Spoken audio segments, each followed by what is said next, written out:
Date आज 12 नवंबर 2021। ये सब टॉपिक कवर करेंगे इस क्लास में। फर्स्ट टॉपिक है, देखो फर्स्ट टॉपिक से पहले एक चीज समझते हैं। 11 नवंबर को यानी कि पिछली क्लास में हमने डिस्कस किया था कैप्टिव माइंस के बारे में, जो गवर्नमेंट ने अभी रूल्स बनाए हैं, मिनरल कंसेशन रूल 2021। इसमें पढ़ा था हमने कैप्टिव माइंस के बारे में। उसमें ना मिक्स हो गया था ओल्ड पॉलिसी और ये कैप्टिव माइंस के बारे में। देखो गवर्नमेंट की जो ओल्ड पॉलिसी थी माइंस की, जैसे मान लो किसी कंपनी को दी, ये माइंस है, कोयले की खदान है, ये यहाँ से कोयला निकलता है, तो ये किसी कंपनी को दी, तो इसमें पहले पॉलिसी में ये था कि ये से कोयला ही निकालेगी। मान लो कोई और गैस निकल रही है CH4 या कोई और गैस मिनरल्स निकल रही है, उसको नहीं निकालेगी वो कंपनी, सिर्फ उसी को निकालेगी। ये थी ओल्ड पॉलिसी। लेकिन गवर्नमेंट नई पॉलिसी लेके आई। गवर्नमेंट ने ये बनाया कि जो कोई कोल निकल रहा है या कोई और मिनरल्स भी निकल रहा है तो उसको भी यूज कर सकती है कंपनी। तो ये नई पॉलिसी में है। लेकिन जो कैप्टिव माइंस है, कैप्टिव माइंस का मतलब ये है, जैसे मान लो कोई ए कंपनी है, ये स्टील बनाने वाली कंपनी है, स्टील बनाती है ये, और इसको गवर्नमेंट ने लीज पे दिया आयरन ओर की खदान। इसने आयरन ओर निकला, भाई साहब स्टील बनाने के लिए यूज होता है लोहा, तो ये आयरन ओर की खदान है, माइंस है, इसमें से निकाला। अब ये देखो, ये जो आयरन ओर निकाला, कंपनी जो स्टील बनाने वाली ए कंपनी है, ये ही यूज कर सकती है इस आयरन ओर को, किसी दूसरी कंपनी को नहीं बेच सकती। तो ये हो जाएगा कैप्टिव माइंस। और अगर ये आयरन ओर निकाल रही है ए कंपनी, अगर ये किसी और कंपनी को भी बेच दे आयरन ओर निकाल के, देखो स्टील तो किसी को बेच सकती है, लेकिन बात हो रही है रॉ मटेरियल की, जो कच्चा माल निकल रहा है माइंस में से, खदान में से, आयरन ओर, तो इसको सिर्फ ए कंपनी यूज करे तो कैप्टिव माइंस। अगर ये दूसरी कंपनी को भी बेच सके तो उसे बोलेंगे नॉन कैप्टिव माइंस। तो ये बस याद रखना है। तो फर्स्ट टॉपिक आज का हमारा ई अमृत पोर्टल ऑन इलेक्ट्रिक व्हीकल्स। ये प्रीलिम्स और जीएस पेपर 2 और 3 दोनों के लिए इंपॉर्टेंट है। अभी ये लॉन्च किया है इंडिया ने ई अमृत पोर्टल। एक वेब पोर्टल है भाई साहब, जैसे इंटरनेट पे साइट होती है ना, जैसे आपकी यूपीएससी की साइट है, ऐसे एक वेब पोर्टल होगा।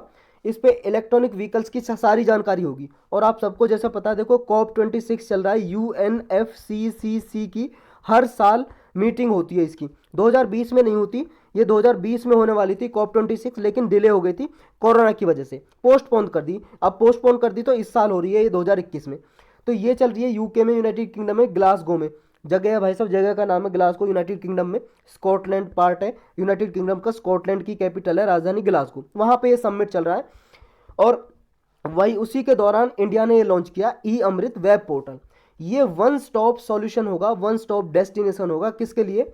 इलेक्ट्रिक व्हीकल्स, जो बिजली से चलने वाले वाहन है, कार, गाड़ियां, बाइक, ट्रक, कुछ भी है, उनके बारे में सारी इन्फॉर्मेशन होगी एक ही पोर्टल पे। कोई ले सकता है कि मान लो इलेक्ट्रॉनिक व्हीकल्स के बारे में जानकारी, की कितने परचेज किए गए हैं, इन्वेस्टमेंट अपॉर्चुनिटी क्या है, कोई कंपनी मान लो भारत में आना चाहती है, या भारत की कंपनी कोई इलेक्ट्रिक व्हीकल बनाने के लिए कंपनी खोलना चाहती है, तो उसके लिए एक तरह से मौका मिल जाएगा, सारी जानकारी मिल जाएगी उसे इस पोर्टल पे।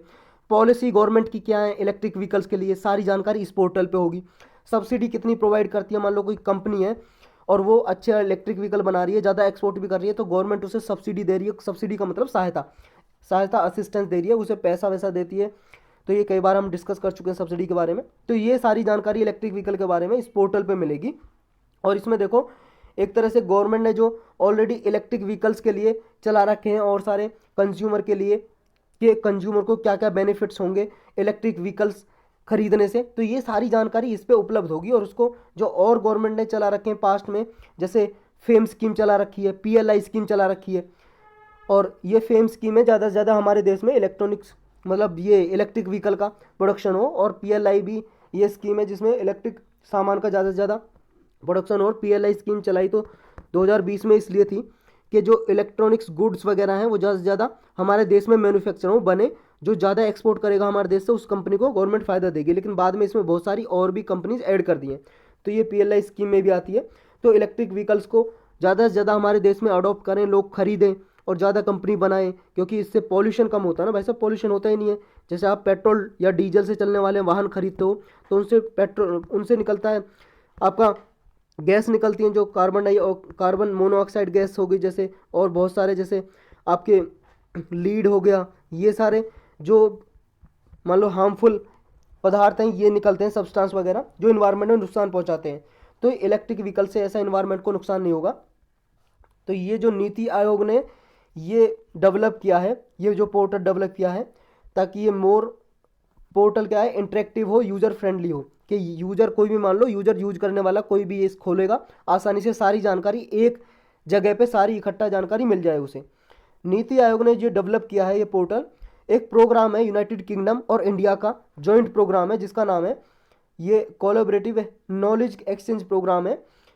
इसने जॉइंट रोड मैप 2030 बनाया था इंडिया और यूके ने मिलके, तो इसी के अंदर ही नीति आयोग ने ये डेवलप किया है ये वेब पोर्टल। नेक्स्ट टॉपिक है nutrition smart village. Nutrition smart village prelims और जीएस पेपर 2 के लिए इंपॉर्टेंट है। ये देखो न्यूट्रिशन स्मार्ट विलेज का मतलब क्या है, ये गवर्नमेंट ने लॉन्च किए हैं अभी। इसका टारगेट ये है, लक्ष्य कि 75 विलेज में, हमारे इंडिया में 75 गांवों में पहुंचा जाएगा इस नेटवर्क के जरिए। और ये नेटवर्क ऑलरेडी है, देखो एक रिसर्च प्रोजेक्ट है इंडिया का ही, all India coordinated research project on women in agriculture. इसमें ये होता है कि भाई साहब महिलाओं को एग्रीकल्चर में कैसे प्रमोट किया जाए, कि महिला हैं जो वुमेन है जो कृषि करती हैं, खेती करती हैं, उनको कैसे अवेयर कराया जाए और अच्छा प्रोडक्शन बढ़ा सकें, अपना प्रोडक्टिविटी बढ़ा सकें और ज़्यादा से ज़्यादा खेती से अपनी इनकम बढ़ा सकें।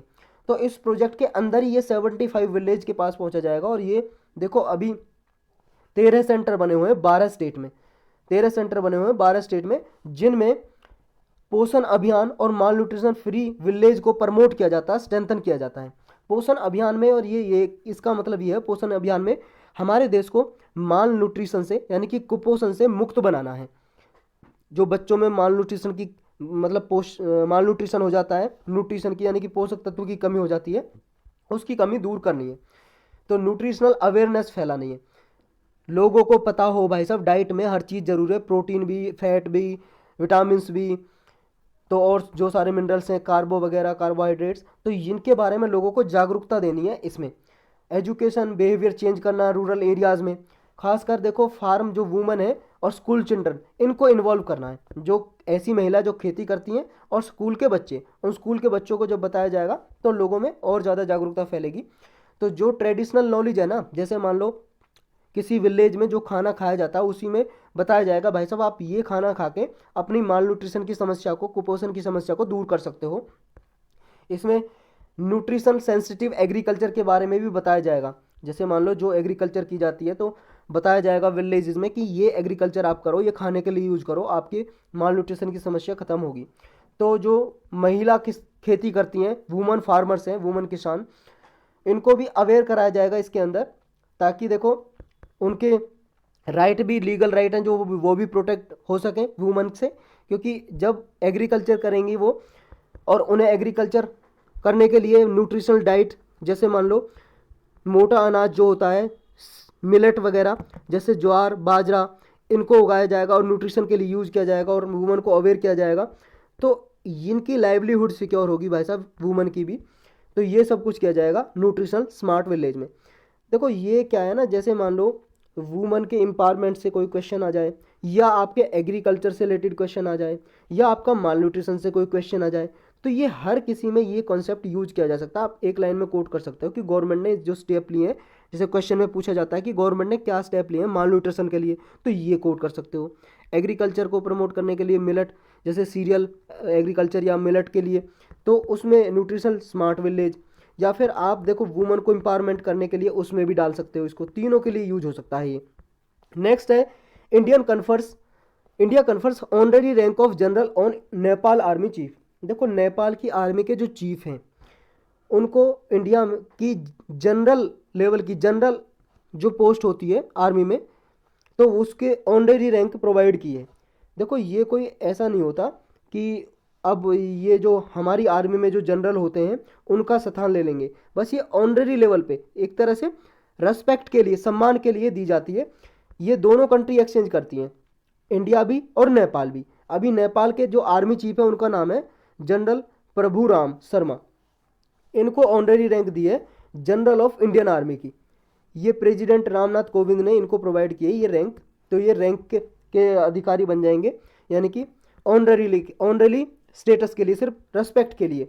इसी तरह से देखो ये दोनों कंट्रीज के बीच में कस्टमरी प्रैक्टिस है, मतलब एक तरह से रीति रिवाज की तरह निभाए जाते हैं, ताकि एक दूसरी कंट्री के बीच में और एक दूसरी आर्मी के बीच में सहयोग बढ़े, हार्मनी बढ़े, मधुर संबंध बढ़े, अच्छे रिलेशन रहे दोनों कंट्रीज के। तो दोनों कंट्री नेपाल भी और इंडिया भी ऑनरेरी रैंक जनरल लेवल की, general on each other army chief को प्रोवाइड करते हैं, कन्फर करते हैं। नेक्स्ट है ग्लोबल ड्रग पॉलिसी इंडेक्स। ये इंडेक्स अभी जारी की है हार्म रिडक्शन कंसोर्टियम नाम की एक ऑर्गेनाइजेशन है।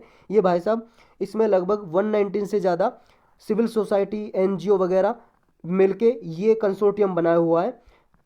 गैर सरकारी संस्था होती हैं, एनजीओ, नॉन गवर्नमेंटल ऑर्गेनाइजेशन और सिविल सोसाइटी, इनने मतलब ये सारी जो ऑर्गेनाइजेशन है इन्होंने इकट्ठा होकर बनाया ये ऑर्गेनाइजेशन, और ये रिलीज करती है ग्लोबल ड्रग पॉलिसी इंडेक्स। ये अभी रिलीज की है। इसमें 75 इंडिकेटर पे मतलब कंपोज किया है, और जिनमें से 5 ब्रॉड डायमेंशन है ड्रग पॉलिसी ये इंडेक्स बनाने के लिए।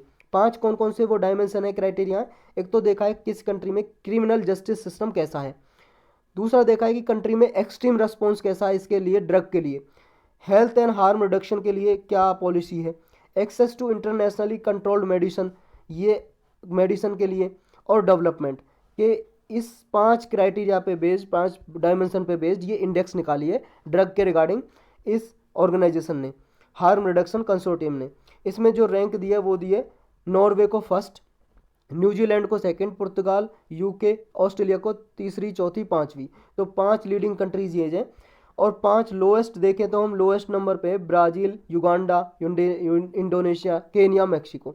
इंडिया की रैंक की बात करें, इंडिया भाई साहब आया है 18वीं रैंक पे, आउट ऑफ 30 कंट्रीज में 18 रैंक आई है, 18 रैंक। नेक्स्ट टॉपिक है एमपी लेड स्कीम। ये मोस्ट इंपॉर्टेंट स्कीम है भाई साहब, बहुत सालों से हर साल लगभग न्यूज में रहती है ये, और पिछली बार इससे क्वेश्चन भी पूछा था एमपी लेड स्कीम से, तो ये अभी न्यूज में है। जीएस पेपर 2 और प्रीलिम्स के लिए इंपॉर्टेंट है, ये प्रीलिम्स में पूछी थी। देखो अभी इकॉनमी रिकवर करने लगी है, और 2020 में देखो ये जो स्कीम है ये बंद कर दी थी, ये स्कीम सस्पेंड कर दी थी गवर्नमेंट ने। लेकिन दोबारा से जैसे ही हमारी इकॉनमी रिकवर कर रही है, तो इस वजह से यूनियन गवर्नमेंट है जो यूनियन कैबिनेट, उसने इस स्कीम को रिस्टोर कर दिया है, दोबारा से चालू कर दिया है। लेकिन इस स्कीम में पहले ना हर साल एक एमपी को, जो भी एमपी है मेंबर ऑफ पार्लियामेंट, चाहे राज्यसभा का हो चाहे लोकसभा का हो, हर एक एमपी को 5 करोड़ रुपए दिए जाते थे हर साल इस स्कीम के अंदर। और वो जो उसकी कंस्टिट्यूंसी है, जैसे मान लो कंस्टिट्यूंसी है, जिस एरिया से, कंस्टिट्यूंसी का मतलब जिस एरिया से वो इलेक्ट होके आया है, चुनाव होके आया है, उसका कंस्टिट्यूंसी। देखो कंस्टिट्यूंसी जरूरी नहीं है सिर्फ एक डिस्ट्रिक्ट को ही बोले, ये कंस्टिट्यूंसी पॉपुलेशन के हिसाब से डिसाइड होती है। जैसे मान लो एक डिस्ट्रिक्ट में पॉपुलेशन इतनी खासी है तो एक डिस्ट्रिक्ट में आ जाएगी, मान लो 2 डिस्ट्रिक्ट में भी नहीं हो रही पॉपुलेशन इतनी, क्योंकि हर एक एमपी की पॉपुलेशन भाई साहब जो इलेक्ट होके आ रहे हैं लगभग समान होनी चाहिए। तो ये कंस्टिट्यूंसी एक डिस्ट्रिक्ट भी हो सकती है, आधी डिस्ट्रिक्ट भी हो सकती है एक कंस्टिट्यूंसी, या 2-3 डिस्ट्रिक्ट भी, या एक स्टेट को मिला के भी एक कंस्टिट्यूंसी हो सकती है। जैसे मान लो सिक्किम का एग्जांपल लें हम, सिक्किम में इतनी पॉपुलेशन है ही नहीं, वहाँ से सिर्फ एक ही एमपी आता है, एक ही एमपी आता है भाई साहब लोकसभा में, तो यहाँ पे एक ही सीट है, तो एक ही कंस्टिट्यूंसी है पूरे सिक्किम में। तो ये अपनी कंस्टिट्यूंसी में डेवलपमेंट करते हैं इन 5 करोड़ रुपए का जो स्कीम के अंदर दिया जाता है। तो कैसे करते हैं, क्या क्या प्रोवाइड करते हैं, और ये फंड किस टाइप का, सारा डिस्कस करेंगे इसमें। अभी देखो अप्रैल 2020 में ये एमपी लेड स्कीम को डिसाइड किया था कि 2020-21 और 2021-22 के लिए ये स्कीम को सस्पेंड किया जाएगा, और इसका जो पैसा है मिनिस्ट्री ऑफ फाइनेंस यूज करेगी लोगों की ज़रूरत के लिए, जो कोरोना वायरस की वजह से लोगों की ज़रूरत जो फुलफिल करने के लिए। इसमें जैसे 5,000 करोड़ रुपए 2018-19 में खर्च किया था, और 2019-20 में 2,491 करोड़ लगभग इसमें रुपया खर्च किया था एमपी लेड स्कीम में। इसका फंड यूटिलाइज कैसे हुआ था जब ये सस्पेंड कर दी थी 2020 में, जो इसका फंड है ना, एमपीज को 5-5 करोड़ रुपए नहीं दिए गए। देखो डायरेक्टली एमपी को नहीं दिए जाते हैं पैसे, वो हम डिस्कस करेंगे। तो इसमें जो पैसे दिए जाते थे एमपी को, वो इसमें एमपी को ना देते हुए वो और स्कीम के लिए यूज किए। जैसे गवर्नमेंट ने देखो 2020 में पीएम गरीब कल्याण योजना चलाई थी, प्रधानमंत्री गरीब कल्याण योजना, मतलब उन गरीब लोगों के लिए अनाज देने के लिए जो कोरोना की वजह से नौकरी वोकरी छूट गया, उनको खाना देने के लिए, और फ्री में वैक्सीनेशन लोगों को कराने के लिए इसका पैसा यूज किया था गवर्नमेंट ने। तो ये एमपी लैंड स्कीम है क्या, और कब लॉन्च की थी, 1993 में, 1993 में इसको लॉन्च किया था। और इसमें ये मैकेनिज्म था कि जितने भी मेंबर ऑफ पार्लियामेंट हैं वो अपने एरिया में, अपने कंस्टिट्यूंसी में, या देखो अलग अलग टाइप के हैं, कंपनी कंस्टिट्यूंसी में या किसी और में, वो हम जानेंगे, लोकसभा मेंबर की और राज्यसभा मेंबर की, ये अलग अलग क्राइटेरिया है। तो मेंबर ऑफ पार्लियामेंट है वो देखो रिकमेंड करेगा, रिकमेंड का मतलब सिफारिश करेगा कि डेवलपमेंट नेचर का हो कोई creation durable community asset create करने के लिए। ड्यूरेबल कम्युनिटी असेट का मतलब जैसे इन 5 करोड़ मिलेंगे, इनमें से कुछ भी बनवा सकते हैं भाई साहब। मान लो उस डिस्ट्रिक्ट में या उस एरिया में कहीं पे या किसी विलेज में रोड बनवा दिया, ड्रिंकिंग वाटर की फैसिलिटी बना दी, वाटर पाइपलाइन दबवा दी या गैस की पाइपलाइन दबवा दी, ऐसी असेट जो बहुत सालों तक चले उसे बोलते हैं ड्यूरेबल असेट। असेट मतलब कोई भी संपत्ति हो सकती है, असेट में सब आ जाता है भाई साहब। आपका रुपया भी, कैपिटल भी असेट में आ जाती है, आपका सारा कुछ भी, घर है वो भी असेट, प्रॉपर्टी है, खेत है या कोई भी आपकी प्लॉट है, फ्लैट है, सब ये असेट्स में आते हैं। तो इसमें ऐसी असेट क्रिएट करनी थी जो लोगों के लिए यूज हो सके। अब ऐसा नहीं है लोगों को घर घर सबको एक एक फ्लैट दिला दें, ये असेट नहीं, मतलब जो कॉमन पब्लिक यूज कर सके सभी। जैसे ड्रिंकिंग वाटर फैसिलिटी बनवा दी, कहीं पे पार्क, पब्लिक पार्क बनवा दिया, ऐसे फैसिलिटी और बेसिक फैसिलिटी प्रोवाइड करनी थी, इंफ्रास्ट्रक्चर डेवलप कर सकते हैं।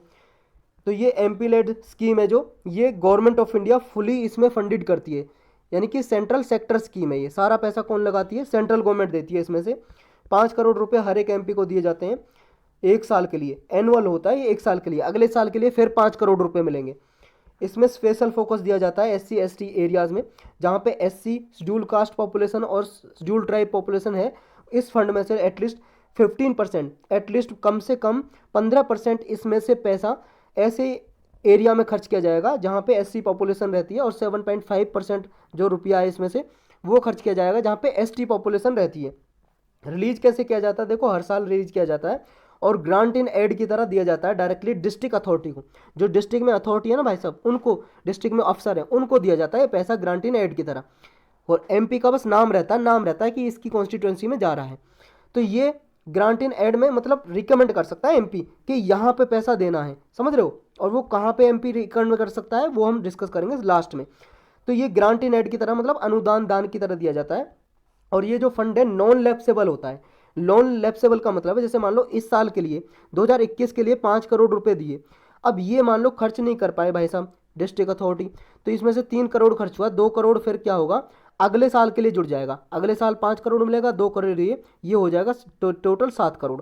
और अगर बोलते लैप्सेबल तो 2 करोड़ बचा है ना, वो वापस गवर्नमेंट के पास आ जाएगा, अगले साल सिर्फ 5 करोड़ ही मिलेगा। तो ये कैसा है? नॉन लैप्सेबल फंड है, यानी कि जो पैसा बचा है वो अगले साल जुड़ जाएगा।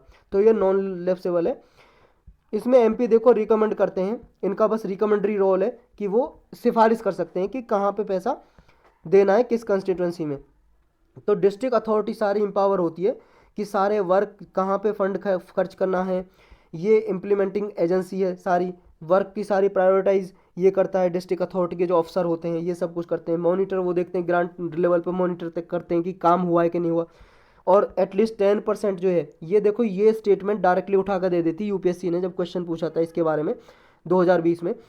तो ये कम से कम 10% जो प्रोजेक्ट है इसके अंदर जो बनाया जा रहा है, कुछ भी इंफ्रास्ट्रक्चर बनाया जा रहा है, रोड या ड्रिंकिंग वाटर फैसिलिटी, उसका 10% देखेंगे जाकर डिस्ट्रिक्ट अथॉरिटी कि हाँ, ये हर साल देखेंगे, इंस्पेक्ट करेंगे कि जितना काम किया था उसमें से 10% काम को जाकर देखेंगे कि हाँ हुआ है या नहीं हुआ है, या सिर्फ कागजों पे हुआ है। तो रिकमेंडेशन कैसे की जाती है? देखो लोकसभा के जो मेंबर हैं, यानी कि मेंबर ऑफ पार्लियामेंट एमपी जो लोकसभा में है, वो रिकमेंड कर सकते हैं अपनी रेस्पेक्टिव कंस्टिट्यूंसी में, मतलब जिस एरिया से वो चुन के आ रहे हैं, चुनाव होकर आ रहा है, इलेक्टेड होकर आ रहे हैं, सिर्फ उस एरिया में। और राज्यसभा के में जो एमपी आ रहे हैं वो जिस स्टेट से आ रहे हैं, जिस राज्यसभा के एमपी हैं, जिस स्टेट से भी, राज्य से, उस राज्य में, स्टेट में, किसी भी डिस्ट्रिक्ट में, किसी भी एरिया में वो रिकमेंड कर सकते हैं कि यहाँ पे खर्च किया जाए मेरे नाम से जो 5 करोड़ रुपए आ रहे हैं। और जो नॉमिनेटेड मेंबर हैं, नामांकित मेंबर हैं, सदस्य हैं, लोकसभा में हो या राज्यसभा में, वैसे अब लोकसभा में तो है नहीं भाई साहब, हटा दिए, आपको कई बार मैंने पढ़ाया भी है, आपने भी पढ़ा होगा। नया अमेंडमेंट करके जो 2 एंग्लो इंडियन नॉमिनेट होते थे लोकसभा में, वो अब हटा दिए, अब ये प्रोविजन है नहीं। यानी कि अब जो राज्यसभा में नॉमिनेटेड मेंबर है वो कहीं भी कंट्री में, किसी भी स्टेट में, किसी भी डिस्ट्रिक्ट में, किसी भी कंस्टिट्यूंसी में खर्च करने के लिए रिकमेंड कर सकते हैं, इंप्लीमेंट करने के लिए इस 5 करोड़ रुपए को। तो यही था इसमें। नेक्स्ट टॉपिक है climate change performance index, GS paper 3 के लिए और प्रीलिम्स के लिए इंपॉर्टेंट है। अभी ये रिलीज की गई है, 17th एडिशन रिलीज किया है इसका क्लाइमेट चेंज परफॉर्मेंस इंडेक्स का, यानी कि 17वीं बार ये रिलीज की गई है। और कौन इसको रिलीज करता है? ये ऑर्गेनाइजेशन का नाम याद रखना है, जर्मन वॉच, एक नॉन प्रॉफिट ऑर्गेनाइजेशन है भाई साहब ये। New climate institute, climate action network, इन तीनों के साथ, मतलब ये तीनों रिलीज करते हैं इसको, इस इंडेक्स को, ये तीनों मिलकर नॉन प्रॉफिट ऑर्गेनाइजेशन है, गैर लाभकारी संस्था सारी। जो ये क्लाइमेट के लिए कौन कौन से प्रोग्रेस किए किसी कंट्री ने, ये सब कुछ देखा जाता है। यानी कि जलवायु परिवर्तन जो रहा उसको रोकने के लिए, उसका मिटिगेशन, मिटिगेशन मतलब रिडक्शन, कम करने के लिए कंट्रीज़ ने कितने स्टेप लिए हैं, ये 60 कंट्रीज़ ने क्या प्रोग्रेस किए और यूरोपियन यूनियन ने क्या प्रोग्रेस किए, ये देखा जाता है और तब ये इंडेक्स निकाली जाती है। मतलब जिसने अच्छे स्टेप उठाए ग्रीन हाउस गैस को कम करने के लिए उसकी रैंक अच्छी, जिसने कम उठाए उसकी रैंक खराब, कम आ जाएगी। तो इसका टारगेट यही है कि इंटरनेशनल लेवल पे क्लाइमेट पॉलिटिक्स है जो वो ट्रांसपेरेंट रहे, यानी कि ट्रांसपेरेंसी को इन्हेंस करने के लिए, इंक्रीज करने के लिए ये इंडेक्स काम करती है एक तरह से, ताकि इंडिविजुअल कंट्रीज़ हैं जो वो कुछ प्रोग्रेस करें और स्टेप लें ये ग्रीन हाउस गैस का इमिशन करने के लिए, जिससे ग्लोबल वार्मिंग कम हो और क्लाइमेट चेंज ना हो। मेथडोलॉजी कौन सी यूज करती है, कौन कौन से मेथड यूज करती है, ये देखो इसमें 4 कैटेगरी में डिवाइड किया हुआ है। इस इंडेक्स को जब निकालती है ये ऑर्गेनाइजेशन जर्मन वाच, तो जर्मन वाच जब निकालती है और 2 ऑर्गेनाइजेशन के साथ मिलकर, पहला criteria green house gas emission, किस कंट्री ने कितने स्टेप लिए ग्रीन हाउस गैस इमिशन को कम करने के लिए। इसमें 40% जो स्कोर, जैसे 100% मान लो रैंकिंग देनी है, 100% स्कोर देना है किसी को, 100 मतलब 100 नंबर देने हैं कि 100 नंबर में से आपको 40 नंबर इसके होंगे कि ग्रीन हाउस गैस के लिए आपने कितने स्टेप लिए, उसमें से 40 नंबर इसके होंगे। और 20% होगा रिन्यूएबल एनर्जी, कि नवीनीकरण ऊर्जा अपनी कंट्री में प्रोड्यूस करने के लिए कितने स्टेप उठाए हैं कंट्री ने। रिन्यूएबल एनर्जी या नवीनीकरण ऊर्जा में आता है भाई साहब, जैसे सोलर एनर्जी, जिससे पॉल्यूशन नहीं होता, सौर ऊर्जा, बिजली बनती है सूर्य से, पैनल लगा के ऊपर जो आपने देखी होंगी ब्लू ब्लू सी प्लेट लगा के बनती है बिजली, तो ये सोलर एनर्जी हो या विंड एनर्जी हो, हवा से बनने वाली बिजली हो, ये सब कैसी है, रिन्यूएबल एनर्जी है, नवीनीकरण ऊर्जा। एनर्जी यूज कितना है, 20% इसका स्कोर है। और क्लाइमेट पॉलिसी कैसी बनाई हुई है गवर्नमेंट ने अपने देश में, तो ये 20% स्कोर इसका है। तो टोटल 100% स्कोर इन 4 क्राइटेरिया पे बेस्ड पे दिया जाता है। परफॉर्मेंस क्या रही है इस साल कंट्रीज की, देखो इसमें जो पहली 3 रैंक है वो किसी भी कंट्री को नहीं दी हुई, क्योंकि देखो इतने स्टेप किसी ने ली नहीं जिनको 3 रैंक, फर्स्ट 3 रैंक दिया जाए। मतलब इतना इस किसी ने ग्रीन हाउस गैस इमिशन को कम करने के लिए या क्लाइमेट पॉलिसी ऐसी बना ही नहीं रखी, तो चौथी रैंक से आई है, इसमें स्टार्ट किया है। पहली 3 rank green house gas emission की कैटेगरी में भी नहीं दी, वो भी खाली पड़ी हुई है, एम्प्टी है। तो चौथी रैंक किसकी है, स्वीडन की है चौथी रैंक, पहली 3 किसी की भी नहीं है। 5वीं रैंक इजिप्ट की है, चिली की क्या है 6वीं, और 7वीं है यूके की, यूनाइटेड किंगडम की। जो स्वीडन है इसने बहुत अच्छा खासा स्कोर किया है, रिन्यूएबल एनर्जी में आउटस्टैंडिंग स्कोर रहा है, और रसिया का लोएस्ट रहा है इस कैटेगरी में, रसिया ने इतने ज़्यादा स्टेप नहीं लिए। ऑस्ट्रेलिया, साउथ कोरिया, रसिया, यूनाइटेड स्टेट्स, ये देखो लोएस्ट परफॉर्मिंग कंट्री रहे हैं, सबसे कम इन्होंने स्टेप लिए हैं ग्रीन हाउस गैस का इमिशन के लिए या किसी और कैटेगरी, ये 4 कैटेगरी उन सब में। साथ साथ कजाकिस्तान, सऊदी अरबिया, ये भी इनकी रैंकिंग भी बहुत कम रही है। चाइना की बात करें तो 37 नंबर पे आया भाई साहब, इसकी रैंक आई है। और अगर हम इंडिया की परफॉर्मेंस की बात करें तो इंडिया अच्छी रैंक है, इंडिया की 10वीं रैंक है, और 69.22 कैटेगरी मतलब स्कोर हासिल किया है 100 में से स्कोर, और हाई परफॉर्मर रहा है एक्सेप्ट रिन्यूएबल एनर्जी कैटेगरी में। रिन्यूएबल एनर्जी में मीडियम रैंक है इंडिया की। रिपोर्ट ये भी दिखाती है कि इंडिया बेनिफिट कैसे हो रहा है relatively low per capita emission से, यानी कि इंडिया का जो है इमिशन पर कैपिटा एमिशन देखें तो वो कम है। पर कैपिटा एमिशन का मतलब जैसे मान लो टोटल कार्बन एमिशन होता है 1000 टन, मान लो 1000 टन हो रहा है एक साल में, और अगर इसे हम टोटल पॉपुलेशन से डिवाइड कर दें, जितनी हमारी पॉपुलेशन है इंडिया की, तो वो आ जाएगा एक आदमी का, यानी कि एक आदमी के द्वारा कितना कार्बन इमिशन हो रहा है इंडिया से, वो बहुत ही कम है, लो है। तो बस यही टॉपिक थे आज के।